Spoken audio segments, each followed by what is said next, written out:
Estamos listos. Buenas tardes. Les doy la bienvenida a la mesa de diálogo que se ha bautizado como el futuro de la memoria. Tengo que agradecer inicialmente a Gloria María, que nos va a ayudar en la traducción ahora en la tarde, y tengo también aquí a Gloria y a Caterín del Parque Explora y a los técnicos que también van a contribuir a que tengamos aquí todo a la vista. Voy a invitar a Adriana Valderrama, nos vamos a ir poniendo aquí, que es el Museo Casa de Memoria en Medellín. Puedes sentarte donde quieras. Bonita, que está cambiando, Bonita ya está aquí, estaba cambiando su aparato de traducción, que la escuchamos hoy en la mañana, District 6 Museum de Sudáfrica, Alejandra Naftal del Museo Sitio de Memoria ESMA en Argentina, y Elizabeth Silks del International Coalition of Sites of Conscience de Estados Unidos. Les comparto un poco cuál va a ser entonces el formato de la tarde de hoy. Me comparten, y me parece que la imagen es muy clara, es que la sesión de mesa de diálogo es como un disco, un viejo disco de long play que tenía cara A y cara B. La cara A muchas veces contenía los singles y los highlights, y la cara B puede ser interpretada como un ejercicio más experimental, y eso es lo que de alguna forma vamos a hacer en la tarde de hoy. Es decir, la primera parte la vamos a dividir en 5 momentos. Un muy breve momento en el cual a mí me interesa compartirles los referentes que fueron asimismo compartidos con nuestras invitadas para la preparación del diálogo, y luego, en el orden en el que fueron pasando, cada una va a tener más o menos unos 15 minutos para poder compartir sus mensajes sobre ese tema que parece como un oxímoron, el futuro de la memoria, y que tiene en la programación también una serie de preguntas claves sobre este tema. También escuchamos y hay algunos elementos de inspiración de lo compartido hoy en la mañana. Y con esto vamos a enganchar a la parte B, que hemos realmente definido que sea de verdad un ejercicio mucho más experimental a partir de una inspiración que fue compartida en su momento por colegas de Brasil, concretamente Mario Chagas, para la conferencia de ICOM en el año 2013 en Río de Janeiro, en la cual el título de esa conferencia estaba basado en una ecuación. Y entonces es un poco con ese modelo que vamos a tratar de hacer un ejercicio y un trabajo colectivo. Y finalmente, para terminar la presentación, hay una hoja en sus sillas que me interesa que tenga la siguiente función, que ojalá no sea de desconcentración, sino todo lo contrario. Les voy a decir qué me interesa que puedan hacer con esa hoja. Le decía yo a Benita que si hubiéramos, realmente tuvimos un contacto, pero no sabía del contenido de su reunión hoy en la mañana. Pero yo traía en mi morral también pensando esta piedra, esta pequeña piedra, y el puente que pues quiero que vayamos a construir más adelante tiene que ver con este objeto. Por tal motivo, les voy a pedir el favor que mientras se va llevando a cabo la sesión 1, cada uno va a recibir la piedra Y va a ser un ejercicio que hizo quienes tienen un referente del gran compositor norteamericano John Cage. Él adoraba las piedras, pero sabía que no podía cargarlas todo el tiempo, porque el peso era muy fuerte. Por lo tanto, él cogía esa piedra que al azar encontraba en su camino y la ponía en un formato mucho más liviano. Es decir, ustedes les pido el favor que cada uno, cuando termine la sesión del lado A, pueda tener una pequeña hoja con su registro personal de esa silueta de esa piedra. Por lo tanto, entonces, pues ustedes la comienzan a rotar y cada uno lo va haciendo a su propio modo. Miramos entonces la primera presentación que dice Daniel. Y como les decía, me interesa compartirles a ustedes los referentes, son 5, más o menos 6, que nos sirvieron para que ellas pudieran tener alguna serie de elementos de inspiración y de reflexión sobre lo que vamos a compartir en la tarde de hoy.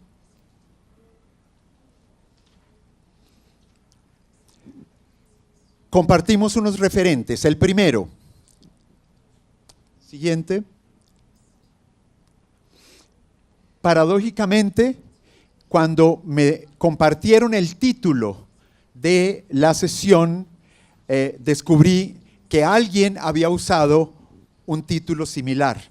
Es la Kunsthalle en Viena, en Austria, de una exposición que se llevó a cabo en el año 2015.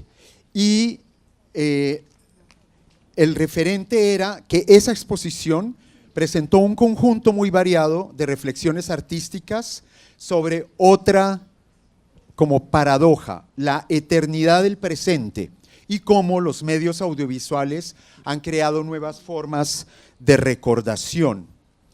Segundo referente, creo que quienes estamos interesados en el tema de la memoria hemos tenido que entrar en inmersión con las reflexiones de David Riffe. Ha estado un par de veces en Colombia y donde él está tratando de compartir el tema y la idea de cómo el ejercicio posible, eventual, del olvido podría ser un ingrediente que puede contribuir de una manera contrastada con un deber y una necesidad de memoria.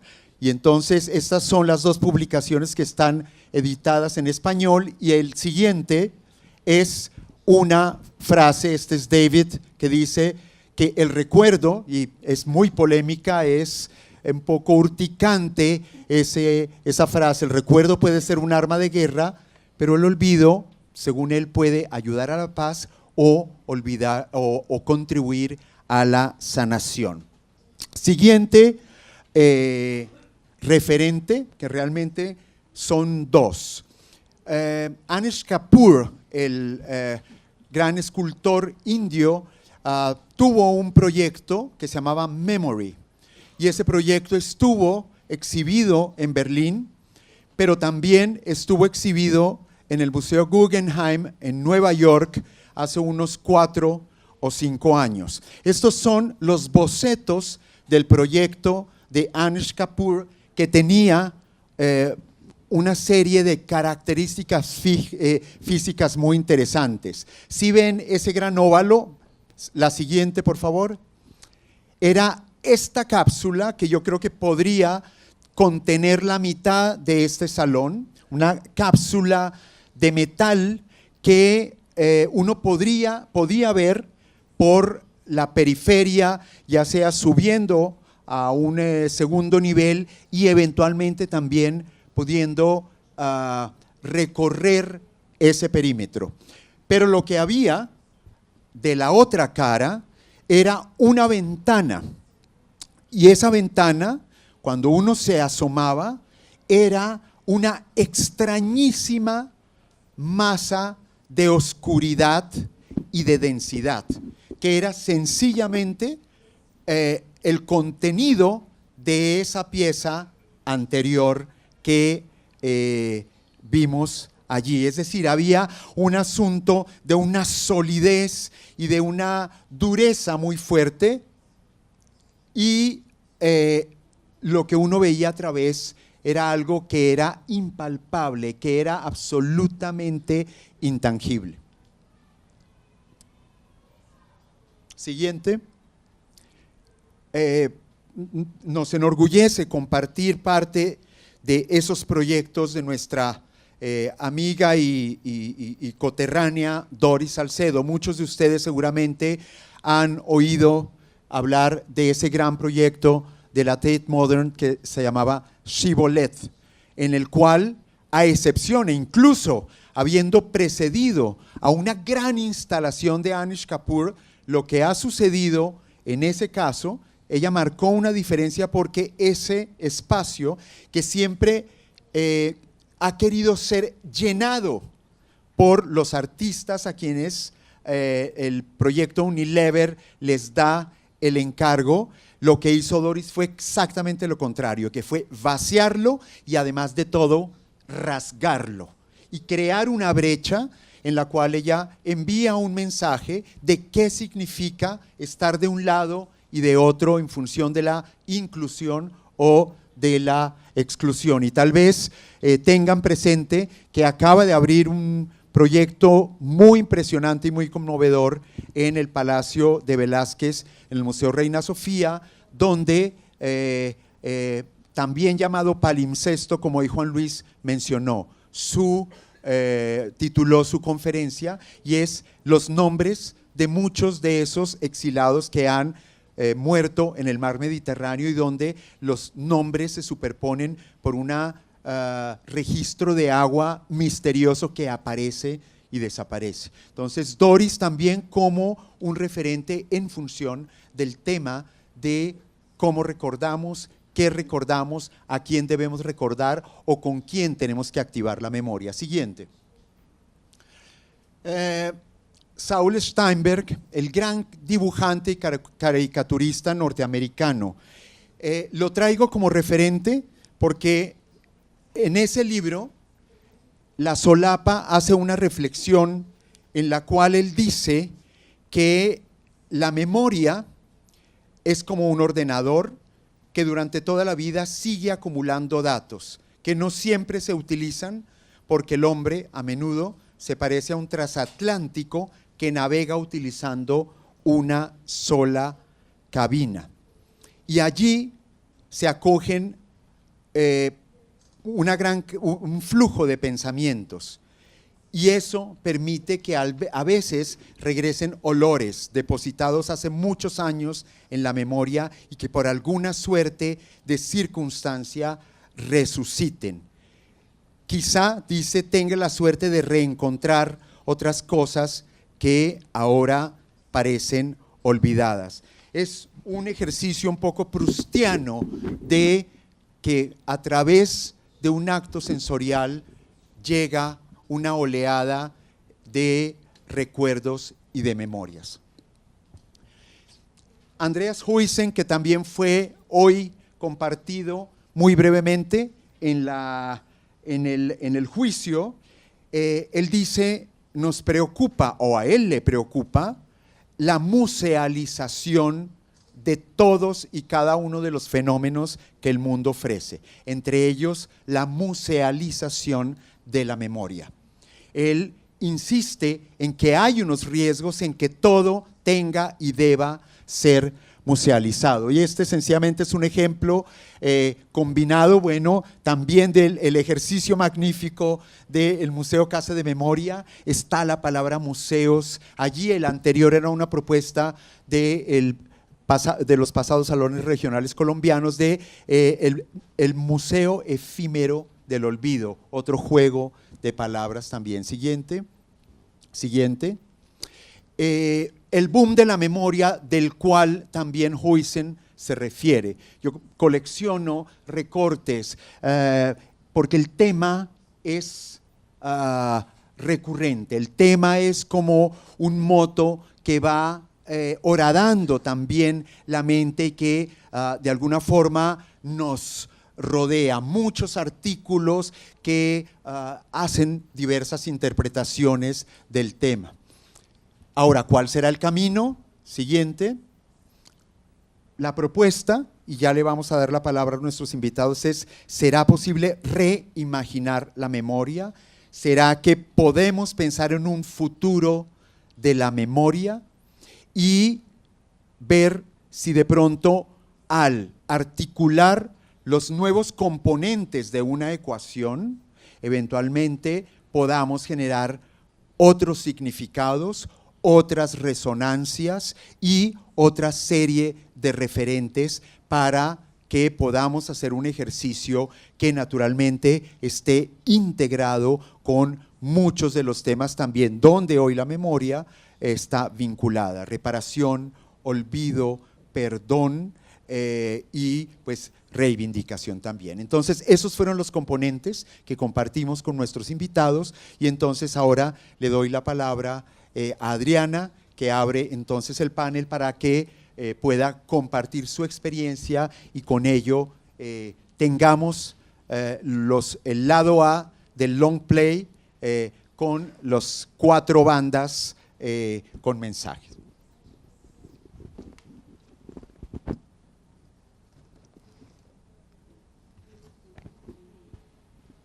Sí, ahora.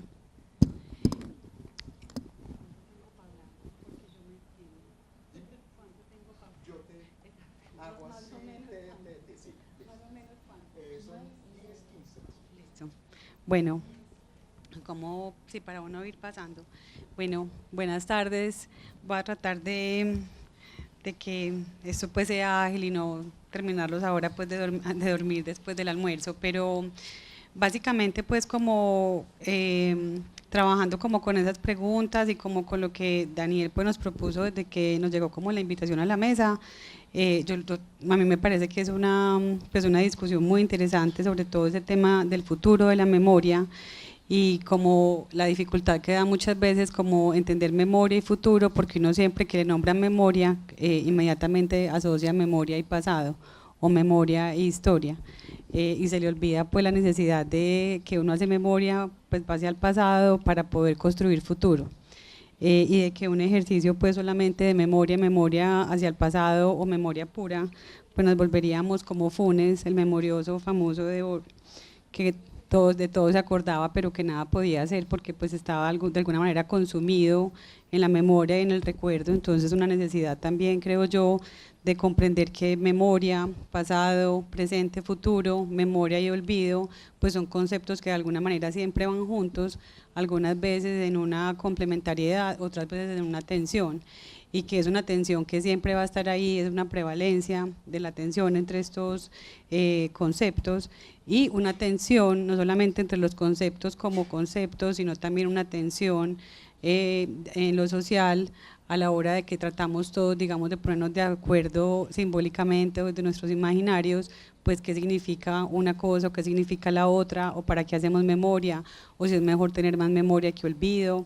Y son tensiones que están en todas partes, no son solamente preguntas que nos hacemos aquí en Colombia, sino que pues ahora que, digamos, yo llevo un tiempo trabajando en este tema, no solamente pues como al frente del museo, se los encuentra uno en todas partes. Entonces, esto no me voy como a detener, esta es una fotografía del museo, no sé cuáles de ustedes hayan ido, pero los esperamos, ojalá puedan pasar en algún momento pues por el museo. El museo pertenece al municipio de Medellín y se encuentra en el Parque Bicentenario. El museo fue uno de esos proyectos como amarrado a un PUI, que es un poco lo que explicó esta mañana Juan Luis Mejía en la intervención, en la primera intervención que tuvimos, de cómo proyectos, digamos, que son urbanísticos, que tienen pues como una implicación arquitectónica, pero que también estaban de alguna manera pensados para que hubiera una apropiación social de ese espacio y generar pues como una transformación en espacios problemáticos. Donde ustedes ven el edificio, había antes un barrio que son unas casas que sí, un barrio del Bicentenario, con muchos problemas que han habido ahí históricamente de venta y de consumo de drogas. Algunos de los problemas permanecen en el presente alrededor pues, del museo, pero igualmente pues ahí está el museo atrayendo otros tipos de públicos y en una responsabilidad, digamos, o corresponsabilidad de habitar, activar y ocupar pues ese espacio. Estas son un poco las fotografías, esto es la sala permanente del museo. Y aquí traigo pues como que más, me quiero pues como fotos de cómo el museo es un museo que construye digamos sus contenidos de la mano de las comunidades y los territorios y de cómo nosotros constantemente pues estamos en un proceso de lo que hablábamos esta mañana un poco pues en la segunda sesión del tema de coautorías o cocuradurías con las diferentes organizaciones y con los diferentes pues espacios que el museo interactúa. Aquí traigo pues como más fotografías, pero quisiera como un poquito, ahorita voy pasando más fotos, como hablar un poco meterme como un poquito más en la discusión. Y está pues en el tema de la eternidad, me interesa pues mucho ese tema de la eternidad del presente y cómo esa eternidad del presente de alguna manera combinado con este boom de la memoria o con este montón de espacios de memoria, sitios de memorialización, museos de la memoria, artículos, estudios, en fin, pero que al mismo tiempo estamos en un momento, digamos, donde el discurso o en el mundo pues en que nos movemos, pues neoliberalismo en que estamos es como una perpetualización constante del presente que pareciera que tuviera que ver algo con ese síntoma de la necesidad de nosotros estar tratando de siempre buscar un espacio o algún objeto, una memoria como que nos permita amarrar.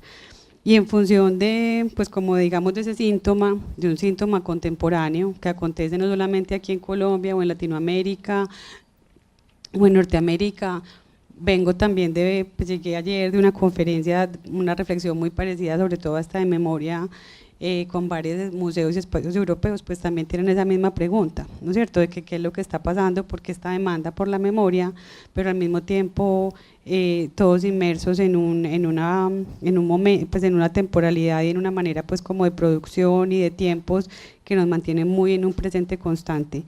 ¿Y cuál sería, digamos, la función de un museo de la memoria en espacios como pues en esta, digamos, actualidad? Y ahí está esa tensión que empieza a surgir entre hay mucha memoria, hay muchos sitios de memoria, un consumo exagerado por los sitios de memoria y qué hacer, digamos, con esa demanda y lo que empieza a pasar con estos memoriales. Estaban del Parque de la Memoria de Argentina y ella, pues la directora, Nora, estaba con nosotros contando pues como que tienen este memorial y de repente cuando menos pensaron empiezan a llegar las revistas de moda y las mujeres que se van a casar con su vestido de novia que se quieren tomar las fotos en el memorial y entonces el memorial, ¿no es cierto?, ¿qué hacemos? ¿Dejamos que se tomen la foto? No dejamos que se tomen la foto.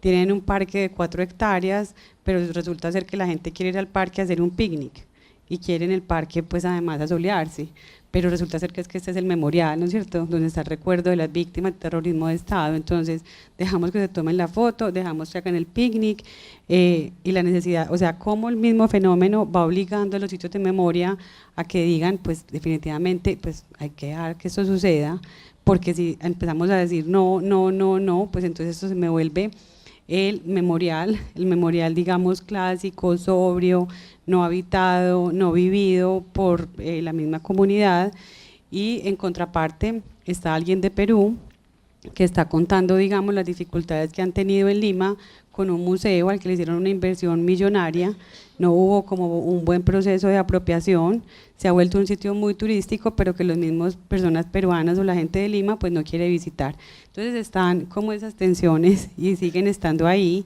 y creo que tiene que ver mucho, ¿no es cierto?, con la contemporaneidad, pues y con esta contemporaneidad y con una experiencia que tiene que ver mucho con el tiempo, de cómo vivimos el tiempo. Y ahí creo yo, por lo menos para el Museo Casa de la Memoria, para nuestro equipo, eso siempre ha sido una pregunta, ¿no es cierto?, como que a la hora de pensarnos la intención de la exposición o a la hora de pensarnos cuál es la experiencia que queremos brindar, pues más allá de un contenido, más allá de tener, digamos, mucha información de qué pasó, de, bueno, hacer esa, no sé, no me acuerdo a quién lo oí esta mañana de todo lo que he oído, que la pared no se volviera pues un libro.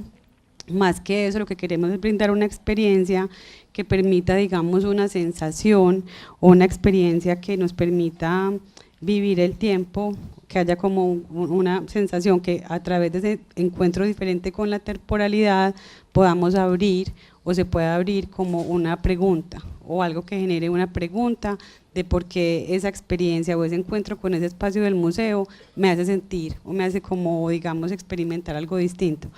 Y en esa medida, pues hablar un poco o poder abrir en el museo unas discusiones que son muy importantes para nosotros, porque el Museo Casa de la Memoria tiene una misionalidad que es muy en función pues de la reconciliación. El museo también tiene una misión, el Museo Casa de la Memoria de Medellín, porque también hay otros sitios de memoria, hay otros memoriales, está por ejemplo, también está estuvimos pues, en estas discusiones, digamos, vengo de esto recién, pues, con el director, digamos, con Francisco del Museo de Memoria y Derechos Humanos de Chile. Es un museo, digamos, que aunque es de la memoria, pues tiene una misión y una manera de hacer las cosas muy distintas al Museo Casa de la Memoria, sin querer decir que él lo haga mejor, yo lo haga peor, sino que, digamos, cada institución también tiene una misionalidad, y en ese orden de ideas, pues el Museo Casa de la Memoria de Medellín trabaja un poco con la memoria, trabajamos también un poco con el olvido, nos hemos dado cuenta que también hay una necesidad de unos espacios, de unos silencios, no se puede, digamos, entregar absolutamente todo al visitante,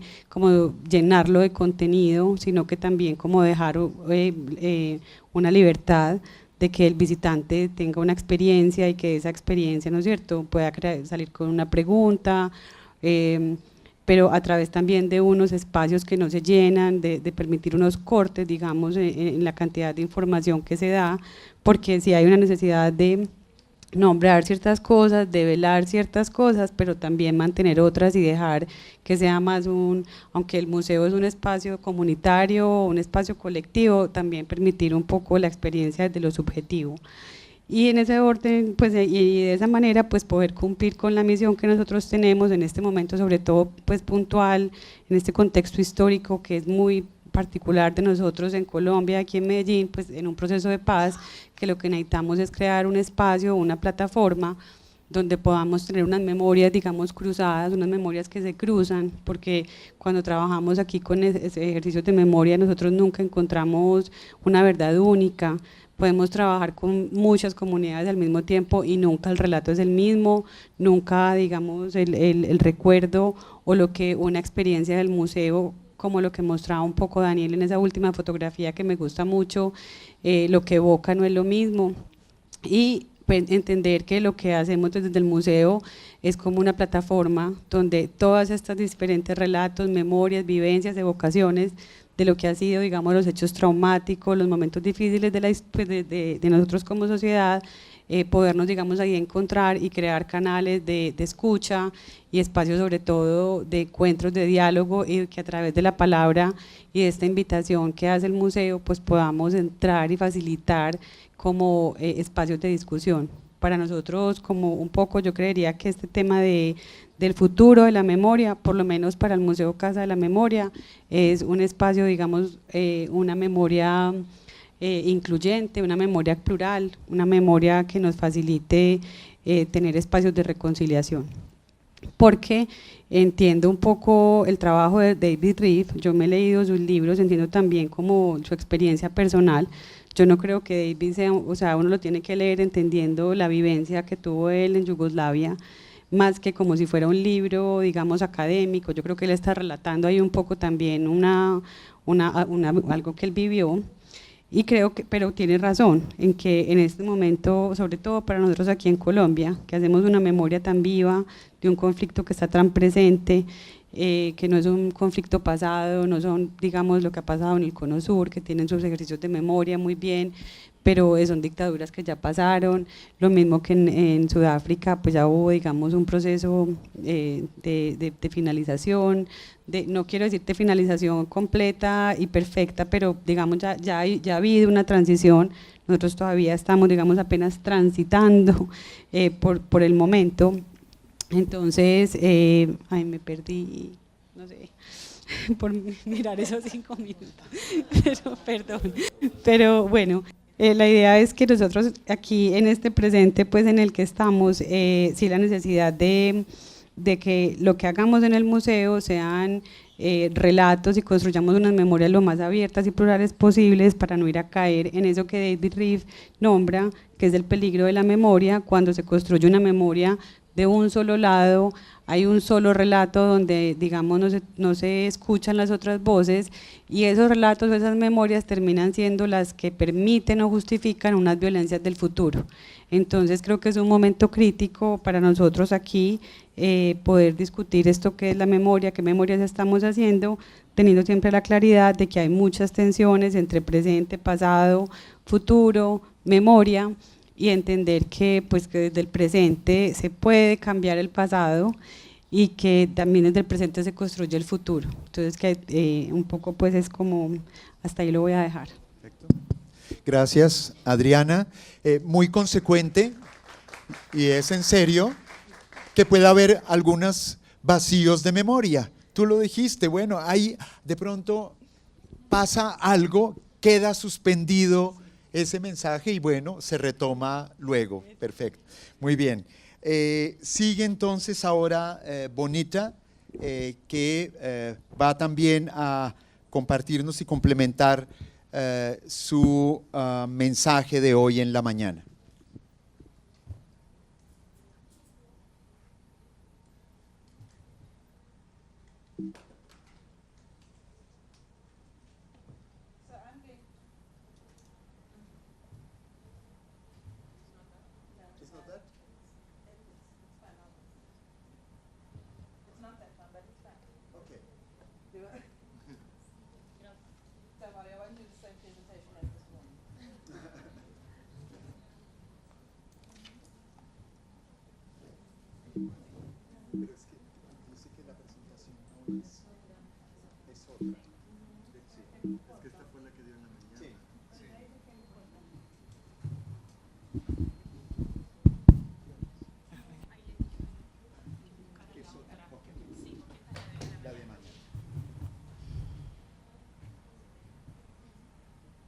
Sorry about that. I added a similar, it was partially the same presentation with different slides, but it obviously didn't save, so sorry about that. So I thought I'd just start off by thinking about the topic, the future of memory, but also some of the questions that you would have seen in the program about documentation. How much documentation is enough? When do we stop documenting people's stories? And also think about the different ways and the different platforms that have been created for people to share their memories. And I thought I'd share with you just some of the, by way of example, and talk about the thinking about behind some of the examples that I'll share, about some of the spaces that the District 6 Museum has created for people to deal with their memories. I don't want to say always, it's not always about talking about their memories, it's not always about telling the story, because I think what we've discovered over time is that there are many people who really not verbal in terms of wanting to tell their story, and we sometimes make the assumption that everybody who's gone through a traumatic experience only gets healed once they tell their stories. And so we've had to think about the many people who come into our programs who've gone through that experience but who hardly say a word, and what is their experience and is there healing for them. And so what we have done is create a series of activities, of immersions for people. A lot of them is about, as I started talking about in this morning's presentation, about working with the body, working with the senses, working with sound, with sight, with visuality, with taste, with smells, and trying to get people to both experience something of what the past meant to them. And it's also understanding that they're not walking around with a sense of pastness in their heads. You evoke it, and so it's also created in the present as well. And through that, we are also trying to find the clues of how are we creating this new future that we're all talking about. And so in that moment, we're also creating an archive at the very time as well. So I started talking about this ritual that involves stones, and that Daniel and I connected over the importance of stones, and there are a whole lot of other rituals as well related to that. Y quiero preguntar, ¿dónde está la piedra? Ok, ¿ya rotó por este lado? Bueno, toca dar un saltito. Quienes llegaron después, aprovecho, hay una hoja de papel y la idea es quedarse con esa piedra y con una silueta de esa piedra para como enganche de lo que vamos a hacer en lado B. So just about, very quickly about the ritual, it's about bringing the stone and making that connection with that space, but it's also about how people interact with the environment. And as you can see, Table Mountain in the background there was a very important icon and reference for people. And with the destruction of their homes, that was gone, that connection was not there anymore, and so coming back is also about connecting with a very much broad environment. The point about the red stones is there's another long story that behind why those stones are red, but in a nutshell, it's because over more than 20 years, people have been doing that ritual. And I should say that the District 6 Museum did not create it. We inherited it, and we just helped to grow it into a much more kind of formalized way of being. And the intention was always that, and I should mention that in the midst of all this memorialization that's happening on a very traumatized site, there is also the site of a land claim. So around this is also about the technicalities of an urban design framework, about where houses will be, where parking lots are going to be, where the curbstones will be.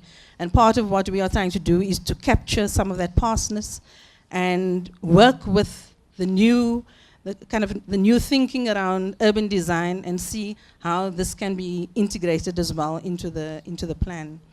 And so that cairn of stones was a very important reference. It had been identified as one of the sites to capture the memory of people.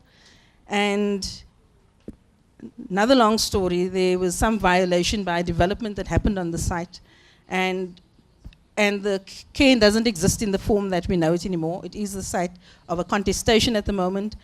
And the response from the developer was that, why don't we give you some money and we'll enclose this cairn of stones in a glass case, and there it will be forever and ever, and everyone can come and look at it. Which really demonstrated very much to us that they didn't understand the whole point of immersing yourself in the environment, the ritual, the point about touching, about experiencing, and the importance of the land as well. And so what people at the time, and because we actually didn't have an idea of what the memorial would be like in the future, but we knew what it would not be. And to help with the future design of the museum, people wanted to mark that on the 11th of February in 2015, when they did this walk of remembrance, 20-something years after they started. This walk was very different, and they wanted to identify that stones in a different way. So they painted the stones that they brought in red. It's not blood. It's not nothing to do, no blood was shed. It is more about just making it stand out, to make a point, to work with the color as well. And they wrote their messages and their wishes and dreams for District 6 on the stones, and that's why they are there, to aid the future design. So the point also is that at the beginning of a lot of the start of our processes, we do know what we want to capture in terms of the experience, what we want to evoke, but we actually don't really know what the final product in its tangible form would be. And it is sometimes, when we started on this work, it can be quite scary, or not scary, disturbing, because often you need to know what your end product is going to be, but once you let go of that, it is actually a very, very invigorating and very inspiring experience to work with people. This is just also a testimony to the walking bands, the marching bands of the district that happened before the community was destroyed. And so some of the young people have been sitting at the feet of the elders, while the musicians learned the old instruments, but playing new tunes and walking again, taking their bodies through the space of this devastated site, but in which they want to build a new memory around reclamation and resilience. This is a fence that is surrounding the cairn of stones, which has a very long story. And what people are doing here is also they're tagging, they're creating tags around how to reimagine this fence as something different. So at the moment, the fence is stopping them from doing the memorialization at the Cairn of Stones, but they're also making a statement, and they again putting down wishes and dreams for what they imagine the site would be. So again, engaging with the space in a different way. This was the 11th of February of this year, where we decided to immerse some young people, 5 young people who were up-and-coming performers and curators of performance, immersed them in the archive, got them to meet with some people, and we asked them to create a performance that takes us from one place on the site to another, and this was the community, or members of the community, following them as they are interpreting their story. Those street signs are what people made as part of the preparation. Again, an old devastated wall that was wheat pasted with photographs from the archive that they selected and that had special significance for them. And the street signs, again, very importantly, marking their specific place where they used to live in the district. This is a project called Huiskombuis, which is a word, it's an Afrikaans word which a kind of colloquial translation would mean home kitchen. And it talks about, it's an oral history project, but it works with all the senses again, memories of food. And this is an immersion into the old archive of recipes and people creating new stories and a new set of artworks coming out of that. This is a very recent project. It's about to launch in the next few months. And this is based on an old building in District 6. It used to be the maternity hospital where many of the babies in District, well, all of the babies in District 6 were born at this what is called the Peninsula Maternity Hospital. And we engaged, asked a group of artists who are also excellent facilitators and can work very much with people and listen. Yesterday in the session that I attended, the importance of listening came out very strongly, and I think that is also in this morning's presentation. If I had time, I was going to talk about one of the important things that we need to do is listen in a different way. And it's not often that you find artists who with no disrespect intended to any artist, because I love the artists that we work with, but many of them are more kind of studio-based, who just want to be inspired in a very individual way, look down in the studio and do whatever they need to do. The rare artists that we have come across who are able to also facilitate and listen and help people to understand things like color and expression, people who are not literate in those ways, have been really wonderful in creating this. Sorry, I'm telling you lots of long stories that were not really part of my intention, but I just love this project because it's current and we've just seen it grow. And it was, the new community needs a hospital. The health department is using the old building of this previous maternity hospital to revamp for the community. And they asked the museum to take 4 surfaces in the building and see how we can tell the story of the past in this new way. And of course we were elated because we often have the theory, but we never really have a real building that we can work with in that way. And so this is a group from the community, some young people whose parents were either nurses at the hospital, they're working with archive, working with storytelling, and they're planning a mural. They actually worked with a new technique. Well, to us it was new, maybe it's not new to the world, where people are actually developing, they're painting the mural, not on the wall, but on a membrane, because the idea was that everyone was part of the design process.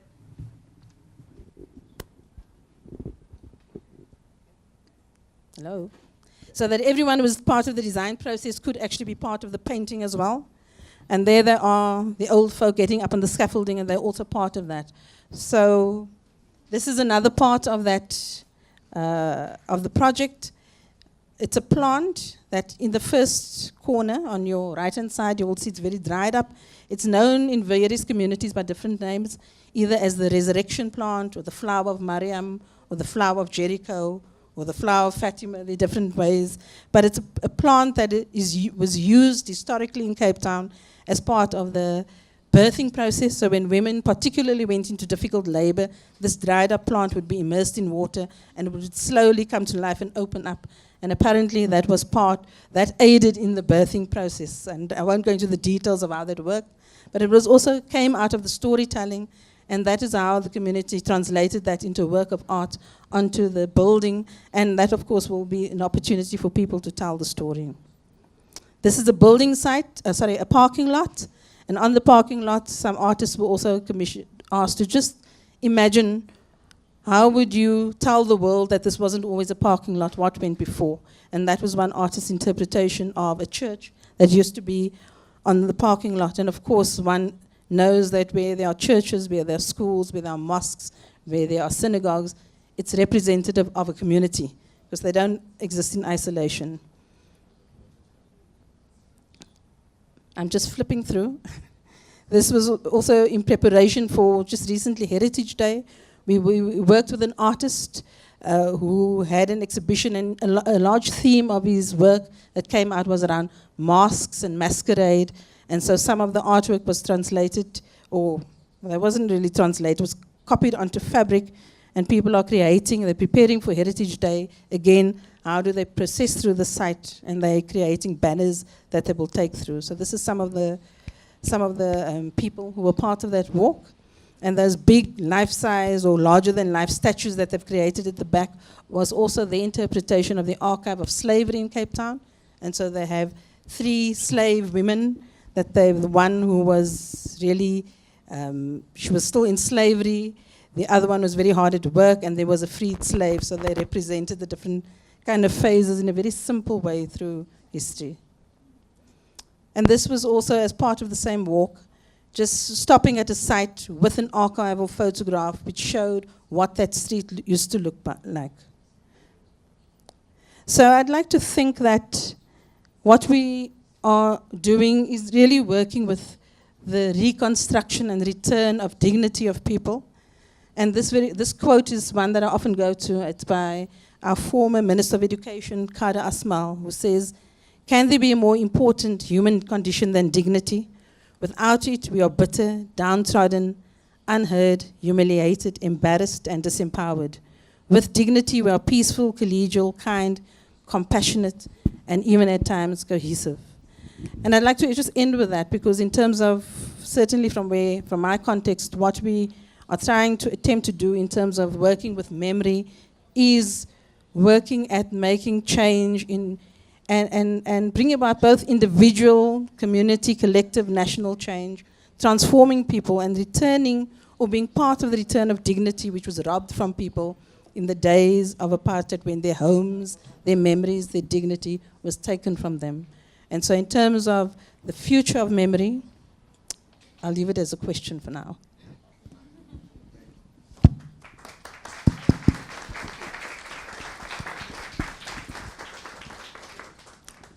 En la tarea que tenemos de entrelazar el lado A con el lado B,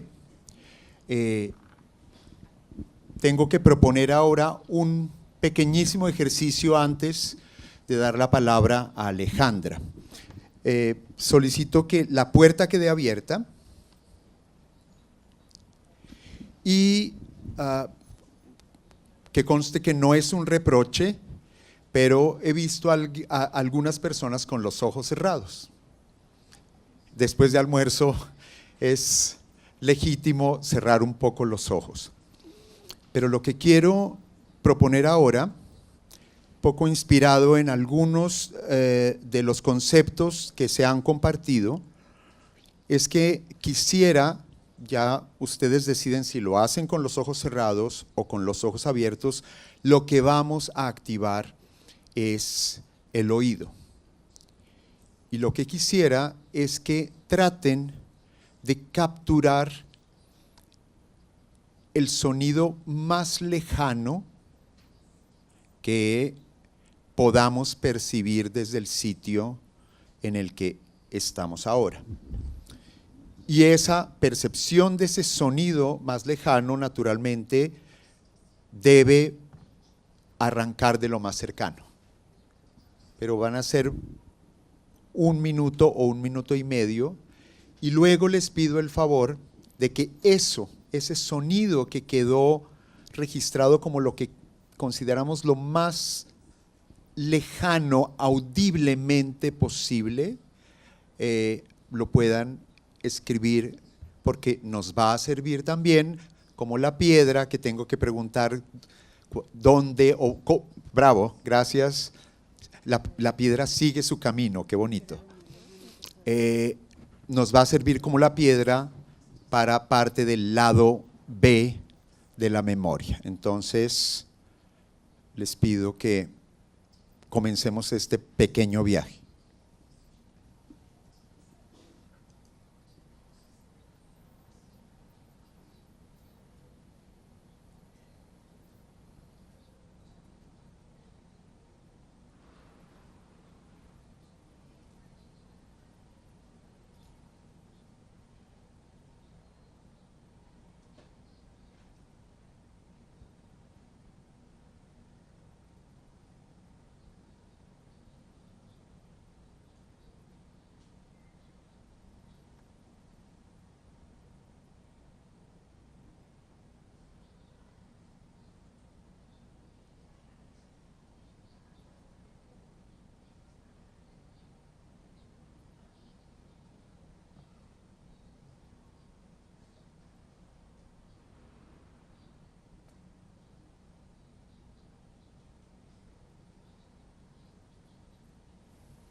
Podemos regresar. Escriban en algún pedacito de papel lo que tengan allí, es hasta dónde llegaron y qué fue ese más lejano sonido que pudieron capturar.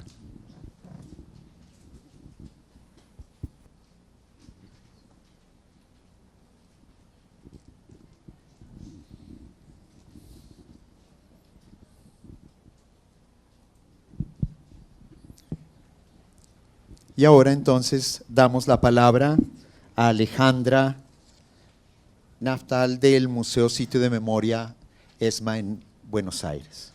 Bueno, buenas tardes a todos, a todas.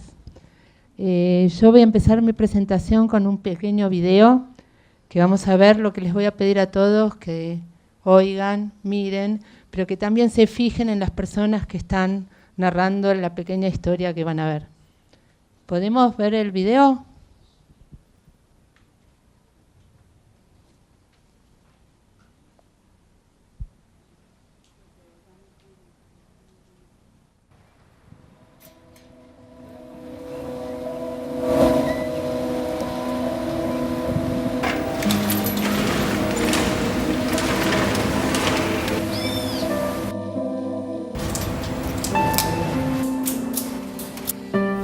Aquí estamos en el edificio del Casino de Oficiales, donde funcionó el centro clandestino de detención, tortura y exterminio de la Escuela de Mecánica de la Armada, ESMA.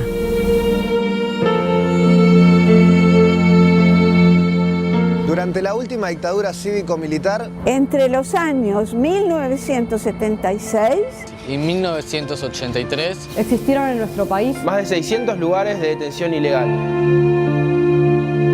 Aquí estuvieron detenidos desaparecidos cerca de 5.000 hombres y mujeres, Militantes, políticos y sociales, de organizaciones revolucionarias, armadas y no armadas, trabajadores, Gremialistas, estudiantes, profesionales. artistas y religiosos. La mayoría de ellos fueron arrojados vivos al mar.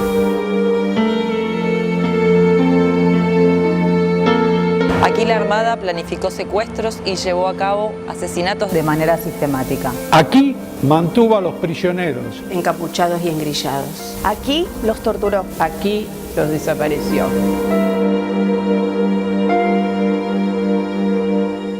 Aquí nacimos en cautiverio niños que fuimos separados de nuestras madres. En su mayoría fueron apropiados Ilegalmente o robados. Muchos de ellos Son los desaparecidos vivos que aún seguimos buscando. Aquí se cometió un crimen contra la humanidad.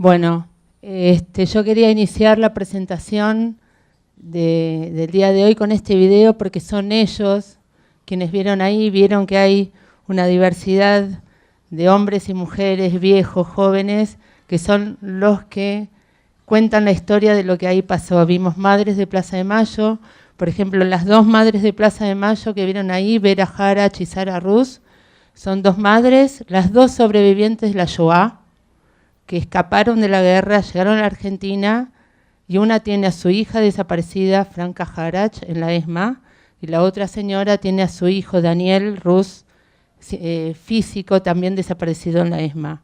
Entonces, me pareció pertinente también esto para hablar del futuro de la memoria, cuando el futuro también puede repetirse de diversas maneras, ¿no? Entonces, si podemos poner y las otras personas vimos, habrán podido reconocer por la cara y cómo lo dicen quiénes son sobrevivientes, quiénes son hijos, y los chicos más jóvenes son los guías, aquí le dicen mediadores, son los chicos y chicas que trabajan todos los días ahí, porque tuvimos una decisión de quienes atiendan a nuestros visitantes sean jóvenes, porque creemos que son el futuro de la memoria, justamente creemos que son los que van a poder transmitir el legado de lo que aquí sucedió. ¿Podemos poner el PowerPoint? ¿El otro? Yo decidí, si están de acuerdo, hacer esta presentación. Si ¿Lo están poniendo? No, pero esto es el final. Es ok, pero era el final del video. Ahí está. Me tomé el atrevimiento, después de los días que estuvimos pasando, de contarles el proyecto de lo que fue el museo que ustedes pudieron ver ahí, de cómo persuadir en forma de coparticipación y coautoría con quienes fueron las personas con las que tuvimos que consensuar durante 2 años y medio el proyecto que luego se sustancia en la inauguración del Museo Sitio de Memoria en el año 2015. Es decir, entre el 2012 y el 2015 estuvimos trabajando con distintos sectores, ¿no?, para poder llegar a un acuerdo, a un consenso. Bueno, el Sitio de Memoria está ubicado en un predio de 17 hectáreas en un barrio muy central de la ciudad de Buenos Aires, en la avenida Libertador, que inicia su construcción en el año 1926 con la cesión de todo este predio a la Armada Argentina para construir un polo educativo. Lo que ustedes ven son 35 edificios y donde dice Sitio de Memoria, era lo que era el casino de oficiales de la Armada, es decir, el lugar de alojamiento, descanso y entretenimiento de la alta jerarquía de la Marina. Los otros edificios son la Escuela de Guerra, la Escuela Mecánica, la Escuela Pluvial, la Escuela Naval, es decir, todos los dormitorios de los suboficiales, es decir, todo un pueblo de la Marina con fines educativos. Entre el año 1976 y 1983, simultáneamente siguieron funcionando todas las tareas de la Marina, pero también un centro clandestino de detención ilegal, de tortura y de exterminio. Como decíamos antes, sabemos que pasaron por ahí 5.000 hombres y mujeres, la mayoría están desaparecidos. Lo que sucede en Argentina es un gran debate de qué hacer con estos lugares que funcionaron como centros, como campos de concentración. Esto es una foto de un edificio cercano al sitio de memoria, el Casino de Oficiales, que era la escuela, como comentaba antes, la Escuela Naval.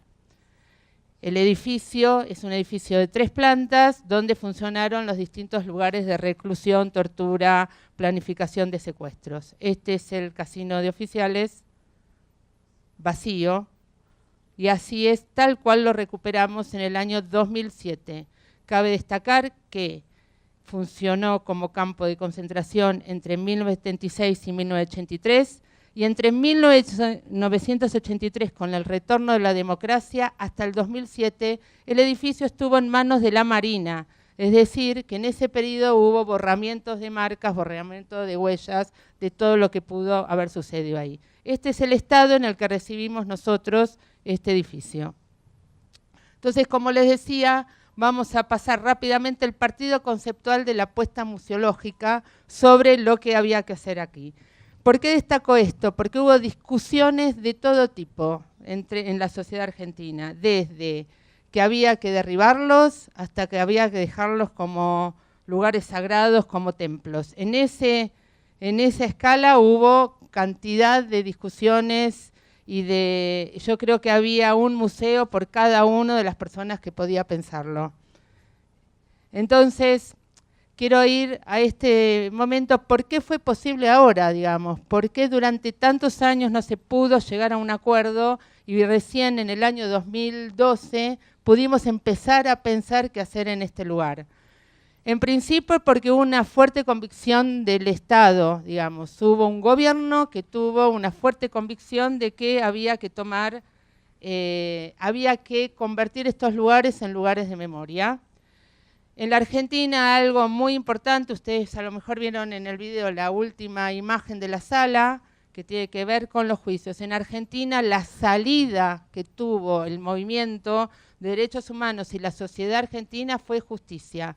Hoy los perpetradores son siendo juzgados en tribunales ordinarios y comunes y los que están sentenciados están en cárceles comunes, es decir, no tienen ningún tipo de beneficio de estar en cárceles militares o en otro tipo de encerramiento. Y porque creemos que transcurrió el tiempo necesario para articular lo que es memoria e historia, ¿no? Digamos, por el proceso que hicieron las propias víctimas en poder empezar a pensar en memoria, digamos. Nosotros siempre decimos que el sitio es el resultado de muchos años de lucha. ¿En qué sentido? Yo creo que desde el inicio mismo de la dictadura cívico-militar las organizaciones empiezan a hacer memoria, sin darse cuenta, pero construyen memoria. ¿Por qué? Porque empiezan a generar documentación, porque empiezan a hacer actividades de todo tipo de denuncia, es decir, que cuando tuvimos que decir qué vamos a hacer acá, hicimos un relevamiento de distintos fondos documentales, de fuentes judiciales, de fuentes académicas, artísticas, periodísticas. Pero lo más importante para reconstruir lo que sucedió en el campo de concentración fueron las voces de los sobrevivientes. ¿Por qué? Porque en la Argentina las Fuerzas Armadas nunca hablaron, nunca dijeron absolutamente lo que fue el plan sistemático, nunca dijeron lo que hicieron, nunca brindaron documentación y nunca dijeron dónde están los cuerpos de cada uno de los detenidos desaparecidos, quién los mató, y tampoco dijeron esto que escucharon, dónde están los niños que nacieron en cautiverio, hoy hombres y mujeres de más de 40 años. Antes de ayer, la semana pasada, las abuelas de Plaza de Mayo encontraron el nieto 125.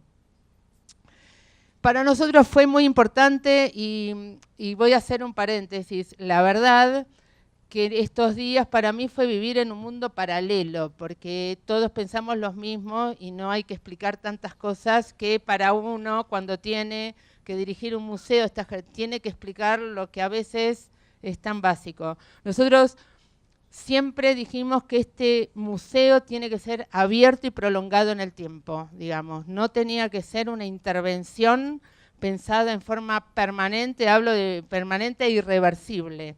Y tratamos de explicarlo desde distintos variables. Desde el contenido, es una historia abierta, todavía hay mucho por investigar, mucho por descubrir. Esto que acabo de decir, acaba de aparecer la información de que restituyó su identidad una mujer hoy, ¿no? También los juicios siguen abiertos. Por ejemplo, aunque ustedes no lo crean, desde que abrimos el museo en el año 2015, hacemos distintas actividades y ha pasado que hay gente que viene y ve y dice, pero yo estuve acá detenida, nunca había sabido dónde estuvo detenida, nunca había hecho una denuncia, y el museo habilita de que se pueda seguir investigando y convocando a nuevas víctimas para que puedan hacer su denuncia. Desde el consenso, sabíamos que es abierto y prolongado en el tiempo y que lo que nosotros proponíamos tenía que sí o sí en el tiempo incorporar nuevas miradas y nuevas visiones de lo que nosotros estábamos contando, ¿no? Y por supuesto convocar a muchos sectores de la sociedad. Desde lo institucional, sabíamos que teníamos que pensarnos en un crecimiento. Todos los que trabajamos acá sabemos que institución que no crece, institución que se muere, digamos, ¿no? Entonces teníamos que pensarlo en cómo hacer esto de una manera que crezca, y de ahí apareció una gran discusión. ¿Qué éramos? Digamos, en la sociedad tuvimos que discutir muchísimo, y todavía es una discusión hoy, si somos museo o no museo. Todos sabemos que para el imaginario social el museo es el lugar de las cosas viejas, el museo es el lugar del poder, el lugar del autoritarismo. Yo cuando estudiaba museología decía, que el museo era la prolongación del living de la casa del director de turno. Bueno, desde el mensaje teníamos que provocar un diálogo intergeneracional, resignificar estos lugares para nuevas voces, conocer y vivenciar. Pero esto fue una frase que tomamos como eslogan. Tenía que ser un lugar cómodo para el incómodo e incómodo para el cómodo. Y ahí lo dejo para que lo charlemos, porque creo que cualquiera va cambiando, va mutando esa comodidad, esa incomodidad desde el lugar de que visite este espacio. Entonces, el proyecto, que algunos de ustedes los conocen, ¿qué es lo que hicimos? No alteró constructivamente el edificio está exactamente igual a cómo lo recibimos. Y la otra cuestión que tuvimos muy presente desde lo ético, que hoy que se habló, nosotros no íbamos a reconstruir un campo de concentración. Había muchas personas que nos pedían esa reconstrucción. Una madre de Plaza de Mayo, y quiero que se entienda bien, en una de las presentaciones dice, yo quiero que en ese lugar el visitante sufra lo que sufrió mi hijo. Y había que escuchar todas esas voces y persuadir e interpretar qué es lo que estaba diciendo. Y decidimos, hoy también lo que se habló, me faltó un tercer punto, cuando decía los museos apelan a la razón, a los sentimientos y al cuerpo. Nosotros hablamos de dos tipos de intervenciones, las historiográficas. Creemos que los lugares tienen que informar, tienen que brindar conocimiento. Nosotros decidimos usar solamente fuentes judiciales. Como hay todavía una discusión en la Argentina sobre lo que pasó en nuestro pasado reciente, dijimos, vamos a usar solo los testimonios y la documentación homologada en la justicia.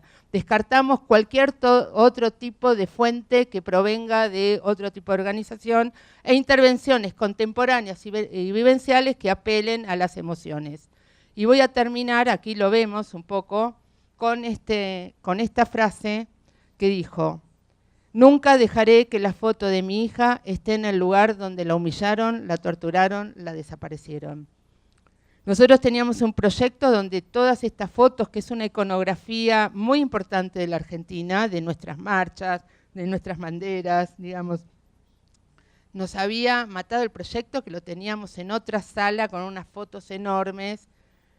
Y no, la foto, dijo, pongan las fotos que quieran, pero la de mi hija no va a estar ahí. Y tuvimos desde nosotros ver cómo resolvíamos este tema, y aquí es, como lo ven, y sabíamos que tenían que estar. Armamos una piel de vidrio afuera del edificio, donde están punteadas, cuando uno se aleja, ve la foto, cuando uno se acerca a la imagen, se quiebra un poco, y acá la tenemos a Vera Harach, que vino a ver con sus propios ojos y las fotos no tocaban el edificio. Entonces, terminando, acá les hago una... Este es un nieto que nació en ese lugar. Quiero terminar con las cosas que hacemos, con los desafíos que tenemos. Estamos candidateados para ser Patrimonio de la Humanidad de UNESCO. Y unas preguntas. ¿Estos lugares contribuyen a la construcción de un mundo mejor? ¿Las personas que visitan estos lugares se vuelven mejores personas? ¿Estos lugares se modifican con los cambios de gobierno? ¿Estos lugares son políticas de Estado? Me parece que estas preguntas pueden contribuir a que pensemos entre todos cuál es el futuro de la memoria. Muchísimas gracias.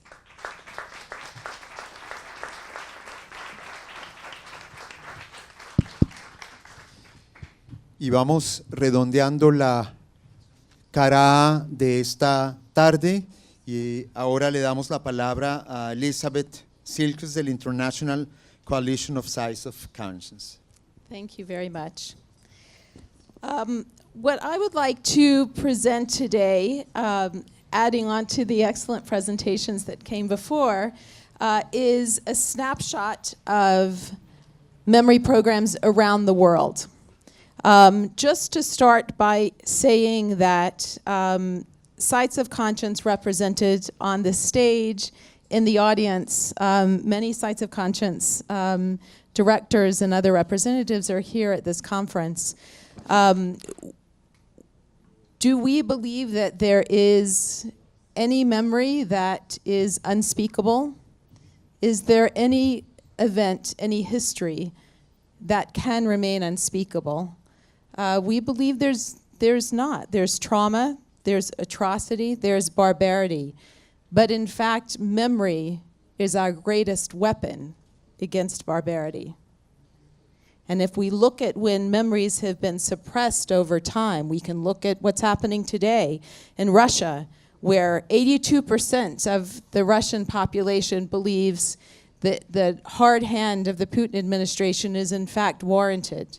They're forgetting the Stalinist past. Look at the Philippines, where the history is being relived under Duterte. Look at what's happening in Cambodia, where 70% of young people believe the Khmer Rouge atrocity either never occurred or it wasn't as bad as they hear from their elders. Cambodia is a place where culturally it's very difficult to speak about traumatic events. There's deep shame associated with being a victim. That particular situation is complex as well because the line during the Khmer Rouge atrocity, the line between victim and perpetrator was fluid. There was a lot of crossing back and forth. So we believe that all memory must be shared so that these events aren't repeated and so that history isn't rewritten. I just need the... So the Coalition of Sites of Conscience is a global network of memory organizations.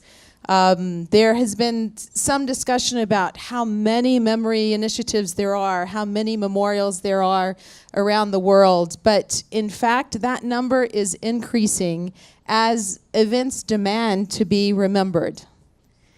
In my time at the Coalition in the last 8 years, our membership has skyrocketed. We are a coalition of museums, memory initiatives, memory projects, historic sites that connect past events to contemporary challenges. So we look at history as a verb. History is something that's not passive, Our sites do not only look back, but they look at the legacies of events that are being remembered at these sites, and they create ways to ensure that those events don't happen in the future. We have 230 members in 55 countries. We work through 7 regional networks. The coalition provides financial support, programmatic support. We bring our members together in each region and across regions to learn from one another. It is not a hierarchical organization. We have only 14 staff members working in New York supporting the work of all of these members. We create opportunities for our members to support one another, to share best practices, to work together on shared initiatives. Our members remember very different histories. They are working in post-conflict contexts, post-dictatorship, post-atrocity. They're focused on themes such as slavery, forced migration and immigration, sites of torture and detention. But they all agree to core operating principles. First, a site of conscience is site-based, and its interpretation focuses on what happened at that site and what's happening in the community today, connecting the past and the present. Second, all of our members agree to engage their public through dialogue that provides a platform for individual narratives to merge into shared experiences, ultimately igniting collective action. Third, they agreed to promote democratic and humanitarian values, dignity, and respect for all. And fourth, to share avenues for action, working with partners, working with advocacy organizations, most importantly, working with and through and for community members. But when history is so divisive, when memory is so often contested, how can memory programs not deepen divides in communities? How can memory programs, in fact, serve to bring people together? We have a 3-tiered process that starts with shattering stereotypes, seeding authority, and sparking action. The first step to moving through those 3 processes is to recognize, as has been said in other presentations today, there is not one single truth. We work with the 4 truths that were based on the transitional justice framework developed from the Bosnian and South African Truth and Reconciliation Commission. This allows us to create space for multiple narratives. Forensic truth is the public or official truth of what happened. It's the official acknowledgement of what happened. Social truth is established through the interaction, discussion, and debate among all community members. Personal truth is also the individual truth, the individual narratives of victims, perpetrators, witnesses. And finally, reconciliatory truth is the healing truth, the truth which helps to repair damage and prevents the recurrence of violence. So we begin by accepting all of these truths. We open the door to multiple narratives, and then we begin to shatter stereotypes. You see here a photo of the Gulag Museum at Perm 36 in Russia. Such an effective museum that the Putin administration closed it down recently. They took the archives, they took the financial resources, they literally changed the locks and fired the director. It was an effective program because there was no doubting what took place at this Gulag. When you're standing in the museum, when you are observing programs such as dialogues between former prisoners and former guards. What brought that guard to that place? What brought the prisoner to that place in the past? How do they reconcile their different truths of that experience? It was an extraordinary program so extraordinary it was a threat to a current repressive government. Her Stories in Sri Lanka is a collection of stories of women victims of the civil war in Sri Lanka. Her Stories brought these women together and facilitated an exchange of their experiences without having them identify which side they were on in the conflict. So the focus was on what they shared, on shared trauma. And then these women decided how to begin to move forward together. It's building bridges. Shattering stereotypes allows us to begin to build bridges. The Peace School of Monte Sole remembers the massacre of almost 800 local citizens by SS troops with the help of fascist elements. The focus today is on bringing young people together to learn about reconciliation and peace building. One of the quotes that they use, I'd like to read as the beginning of dialogue programs for their youth, is from Alexander Solzhenitsyn from the Gulag Archipelago. If only it were that simple. If only there were evil people somewhere insidiously committing evil deeds, and it were necessary only to separate them from the rest of us and destroy them. But the line dividing good and evil cuts through the heart of every human being. It is, after all, only because of the way things worked out that they were the executioners and we weren't. Ceding authority.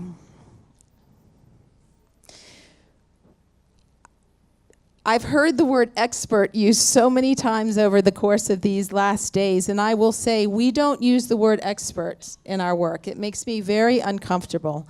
At Sites of Conscience, community members know what they need. They own their history, they own their stories. They are the experts. They have expertise. There are professionals who can work with them. We help to frame the stories as they're shared. We provide a platform. We can amplify their stories if they would like us to, but the authority belongs to community members, to victims, to survivors. These are their stories, and they want to share these stories, and the coalition allows them to share them within their community, their country, their region, and globally when they're ready for that to happen. The 3 programs you see here are supported by the Coalition's Project Support Fund, which is a small re-granting program we offer on a competitive basis to our members. At the top, the National Network of Families of the Disappeared. Those are wives and mothers of the disappeared in Nepal, putting together a mural and advocating for the government to acknowledge the missing and to provide a list of those who are missing and the disappeared in Nepal. On the lower side, Eastern State Penitentiary in the U.S. is a former prison that was almost exclusively isolated confinement for the prisoners there. You see a photo here of a returned citizen, a former prisoner who now leads the tours of this site. The mission today is really to focus on mass incarceration and on challenges faced by returning citizens post-incarceration. On the other side, the Cambodia-South Sudan exchange, Cambodian elders, survivors of the Khmer Rouge regime, have a program here. They're mentoring young survivors of civil war in South Sudan. They're talking about the collecting of oral histories, healing ceremonies, how to begin to move forward through the sharing of experiences. And then the third layer is sparking action. We believe it's not enough to simply raise awareness of these issues, but if the goal is to avoid repeating these events, their advocacy is absolutely essential. And advocacy will look different from one site to the next, one community to the next. Some examples here are Brown v. Board of Ferguson, a U.S. program that looks at current discrimination, systemic discrimination against children of color in U.S. public schools, starting with looking through the lens of the U.S. civil rights history, but today advocating for programs that ensure that students of color are not lost. Memoria Abierta in Argentina, we have the founder of Memoria Abierta here with us today. One of the Memoria Abierta's many extraordinary successes includes a focus on accountability, working toward accountability and policy change around enforced disappearances. Memoria Abierta serves as the coordinator for our work in Latin America. And just one last facet of our work I'd like to discuss is when looking at difficult or contested histories, developing programs, public programs, is a non-linear process. There's nothing linear about memory, much less about working with communities to identify how they'd like to share their history. But there are multiple entry points that when we're aware of those entry points, we can begin to create programs based on the unique needs of each of our members. In the Middle East and North Africa, our members are coming to us initially as activists, as survivors of conflict, survivors of centers of torture and detention who want to ensure that their experiences are heard, but they are working for enduring peace. And so working with those members, that's a photo actually of Sri Lanka, but we have documentation programs in Algeria, Sri Lanka, Syria, Iraq, Yemen, where we are working with community members, often individual activists, to begin documentation of events. That documentation process, the collection of oral histories, begins to create an opportunity then to develop archives, which is what you see in the second photograph. So many of our members come to us at the point, or they grow to the point where they are ready to preserve the histories, preserve the documentation, whether for use in formal judicial processes perhaps, or in informal traditional processes. But it's a way to document past events as a starting place for moving forward in a different way. Finally, this last photograph is a program that we're funding in the Philippines, where the archives have been developed, and now the archives are being used for specific advocacy. In this case, remembering the Marcos regime, when there's so many parallels today to the Duterte regime. So it's looking at advocacy opportunities that are an outcome of the initial documentation process and then the development of archives that are open to the public, they are open to survivors and others. And then finally, this is really what it's all about for us. If we can step back again and look at the goal of Sites of Conscience, through shattering stereotypes, seeding authority, sparking action, we see this is our theory of change, and this is where we're seeing memory transform into action around the world. Individual narratives bring people together ultimately when they go through a formal dialogue process, a facilitated process where they might have come from different positions, different perspectives, but there are pieces of those narratives that resonate no matter where you're coming from in terms of your personal truth. And ultimately, then these communities determine they do not want this past forgotten, and they do not want it relived, and that sparks the collective action that is the hallmark of Sites of Conscience. Thank you.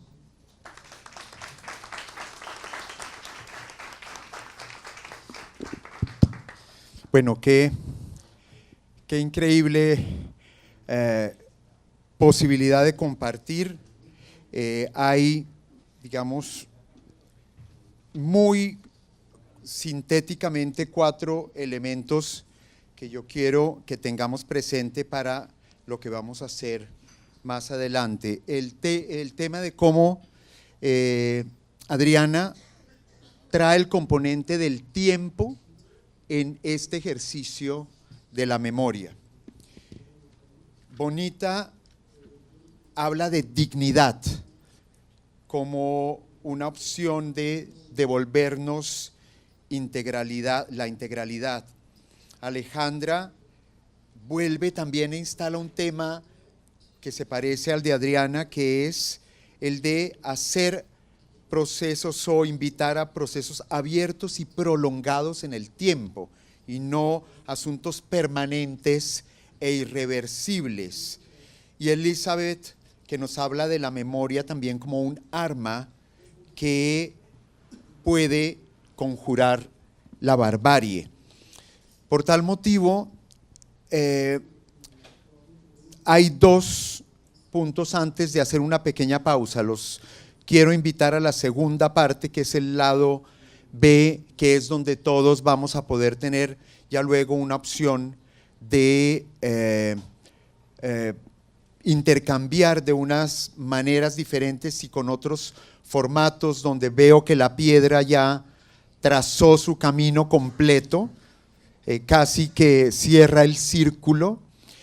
Tienen ustedes sus memorias de ese viaje hasta donde fueron y regresaron, y ahora quisiera que me compartieran de una manera muy sintética. Si el lado A era la memoria y el futuro de la memoria, yo quisiera que ustedes me dijeran con una palabra cuál podría ser el lado B de esa cara A, que vamos a señalarla, pues porque fue un eje como la memoria. ¿Cuál podría ser la cara B de la memoria? Una palabra que cada uno me pueda compartir o quien quiera compartirla, porque las registro y eso nos sirve para lo que viene a continuación. La otra cara de la memoria sería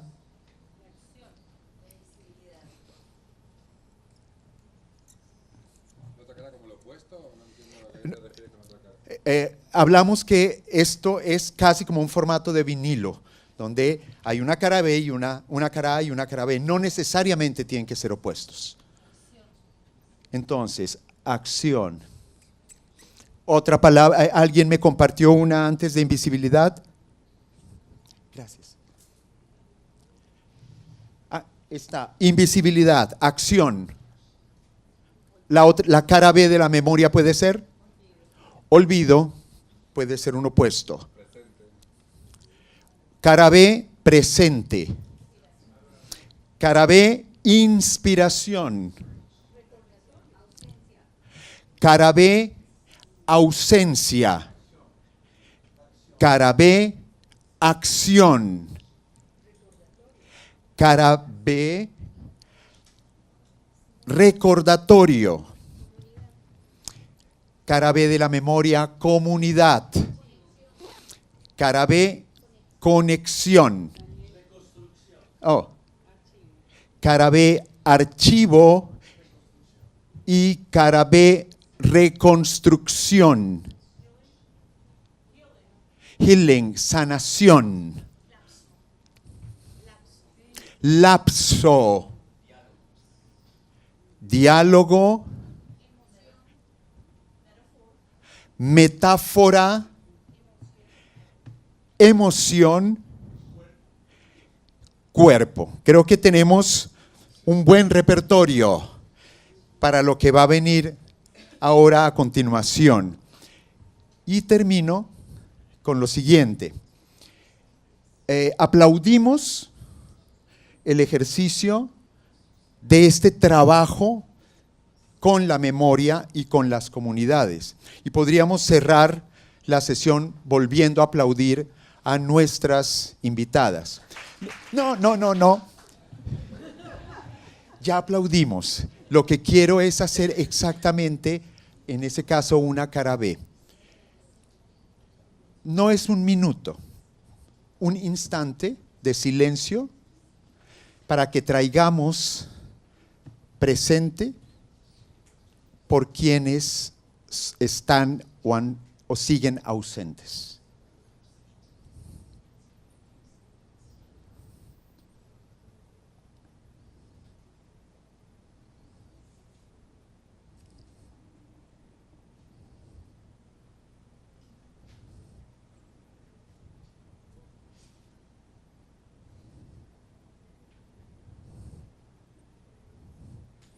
Gracias.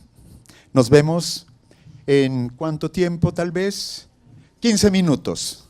Bienvenidos otra vez porque vamos entonces a usar estos insumos para el lado B del futuro de la memoria.